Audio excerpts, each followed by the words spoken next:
আসসালামু আলাইকুম। এই হচ্ছে আজকে সাভারের বিকেলের অবস্থা। তো আকাশ মেঘাচ্ছন্ন। তো আমি যে বাড়িটিতে থাকি সেই বাড়ির ছাদের উপর থেকে ভিডিওটি করলাম। এখানে দেখতে পাচ্ছেন বিভিন্ন বাড়ি ঘর। আসলে আমি যখন সাভারে আসি তখন এত বাড়িঘর ছিল না। এই যে বাড়িঘর দেখতেছেন এগুলো উঠতেছে, নতুন করতেছে। এই জায়গা দেখতে পাচ্ছেন সামনে, এটা ছিল খাল। এটা এক সময় খাল ছিল এবং এখানে কোনো বাড়িঘরই ছিল না, বিলের মতো ছিল।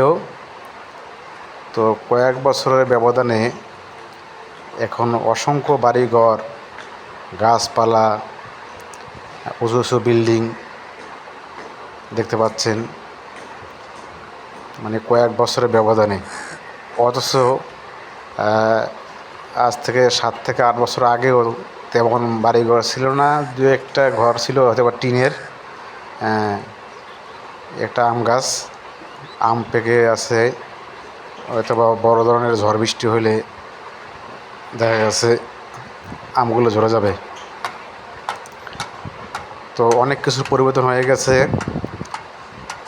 নতুন নতুন বিল্ডিং হচ্ছে, যা আগে একবারে বিল্ডের মতো ছিল